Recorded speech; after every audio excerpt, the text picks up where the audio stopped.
Hi hello friends, ಎಲ್ಲರಿಗೂ ನಮಸ್ಕಾರ. ಇವತ್ತು ಬಂದು ಏಪ್ರಿಲ್ 26 ಶನಿವಾರ. ಎದ್ದ ತಕ್ಷಣ ರಾಮಕಥೆ ಪೂಜೆ ಎಲ್ಲ ನಮ್ಮ ಮನೆಯವ್ರು ಮಾಡ್ತಾ ಇದ್ದಾರೆ. ಸೊ ನಾನು ಫ್ರೆಶ್ ಅಪ್ ಆಗಿ ರೆಡಿಯಾಗಿ ಇವತ್ತು ಹೊರಗಡೆ ಹೋಗೋಣ ಅಂತ ಅಂದ್ಬಿಟ್ಟು ರೆಡಿಯಾಗಿದ್ದೀವಿ. ಕೊನೆ ತನಕ ವೀಡಿಯೋ ಮಿಸ್ ಮಾಡಿದೆ ನೋಡಿ. ತಿಂಡಿಗೋಸ್ಕರ ನಾನಿಲ್ಲಿ ರಾತ್ರಿನೇ ನೆನೆ ಹಾಕಿದ್ದ ದೋಸೆ ರುಬ್ಬಿಟ್ಟಿದ್ದೆ. ಸೊ ಎಷ್ಟು ಮಸ್ತಾಗಿ ಉಕ್ಕು ಬಂದಿದೆ ಅಂತ ನೋಡಬಹುದು. ಸ್ವಲ್ಪ ಹಾಕಿದ್ರೆ ಸಾಕು, ಫುಲ್ ಈ ರೀತಿ ಉಕ್ಕು ಬಂದಿರುತ್ತೆ ಈ ಬೇಸಿಗೆ ಟೈಮಲ್ಲಂತೂ. ಅದನ್ನು ಫ್ರೆಶ್ಶಾಗಿ ದೋಸೆ ಹಾಕ್ಕೊಂಡು ತಿನ್ನೋದ್ರಲ್ಲಿರೋ ಮಜಾ ಎಷ್ಟು ಚೆನ್ನಾಗಿರೋದು ಗೊತ್ತಾ.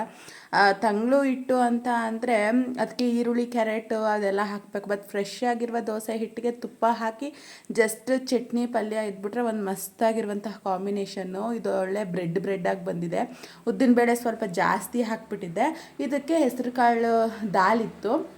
ಸೊ ಅದಕ್ಕೇ ದೋಸೆ ಹಾಕ್ಕೊಂಡು ಇಬ್ಬರು ಸಹ ತಿಂದ್ವಿ.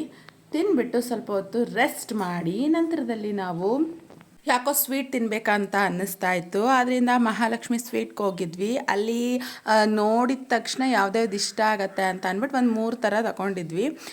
ಚಮಚಮ್ಮು, ಹಾಗೆ ಮೈಸೂರು ಪಾಕು, ನಂತರದಲ್ಲಿ ಇನ್ನೊಂದು ಸ್ವೀಟ್ ತೊಗೊಂಡಿದ್ವಿ. ಈ ಥರ ಅಲ್ಲೇ ತಿನ್ನೋದಕ್ಕೆ ಈ ಥರ ಕೊಡ್ತಾರೆ. ಸೊ ಇಲ್ಲಾಂದರೆ ಪಾರ್ಸಲ್ಗೂ ತೊಗೋಬೋದು. ಜಸ್ಟ್ ನಾವು ಒಂದೊಂದು ಪೀಸ್ ಅಷ್ಟೇ ತೊಗೊಂಡಿದ್ವಿ. ತುಂಬ ಚೆನ್ನಾಗಿತ್ತು ಎಲ್ಲನೂ. ಹಾಗೆ ಸ್ವಲ್ಪ ಮಾತ್ರ ಮಿಕ್ಸ್ಚರ್ ತೊಗೊಂಡಿದ್ವಿ. ಸೊ ಸಪ್ರೇಟ್ ವೀಡಿಯೋದಲ್ಲಿ ನಾನು ನಿಮ್ಗೆ ತಿಳಿಸ್ತೀನಿ ಎಷ್ಟಾಯಿತು ಏನು ಅಂತ. ಯಾಕಂದರೆ GST ಕಟ್ಟಿದ್ವಲ್ಲ, ಅದರಲ್ಲೇ ಇನ್ನೊಂದು ಸ್ವೀಟ್ ಬಂದುಬಿಡ್ತಿತ್ತು. ನಂತರದಲ್ಲಿ ಅಲ್ಲಿಂದ ಸಂಜೆ ಮೇಲೆ ನಾವು ಊರಿಗೆ ಹೋದ್ವಿ. ಯಾಕಂದರೆ ನಾಳೆ ಅತ್ತೆ ಕಾರ್ಯ ಇದೆ.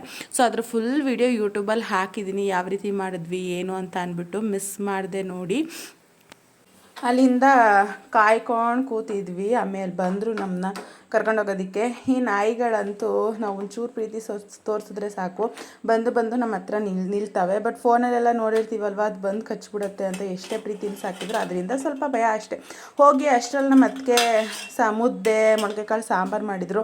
ಎಲ್ಲ ಕೂತು ಒಟ್ಟಿಗೆ ಊಟ ಮಾಡಿ ಅಲ್ಲಿಂದ ಹೂವು ಕಟ್ಟೋಕ್ಕೆ ಅಂತ ಅಂದ್ಬಿಟ್ಟು ಕೊಟ್ಟರು. ಈ ಸುಜ್ ಮಲ್ಲಿಗೆ, ಹಾಗೆ ಮಲ್ಲಿಗೆ ಹೂವು ನಮ್ಮ ಮನೆಯವರೆಲ್ಲ ಕಟ್ತಾರಲ್ವ, ಎಲ್ಲರೂ ಒಟ್ಟಿಗೆ ಕೂತು ಸೇರಿ ಕಟ್ಟಿ ಮಲ್ಕೊಂಡಿದ್ದೆ. 11 ಗಂಟೆ ಆಗೋಯ್ತು. ಹಾಗೆ ಅಲ್ವ, ಏನಾದ್ರು ಫಂಕ್ಷನ್ ಅಂತ ಅಂದರೆ ಮನೇಲಿ ಎಲ್ಲರೂ ಸೇರಿದಾಗ ಮಲ್ಕೊಳ್ಳೋದು ಲೇಟ್ ಆಗುತ್ತೆ. ಎಲ್ಲ ಒಟ್ಟಿಗೆ ಕೂತು ತಿಂತೀವಿ, ಮಾತಾಡ್ತೀವಿ, ಒಂಥರ ಚೆಂದ ಇರುತ್ತಲ್ವ.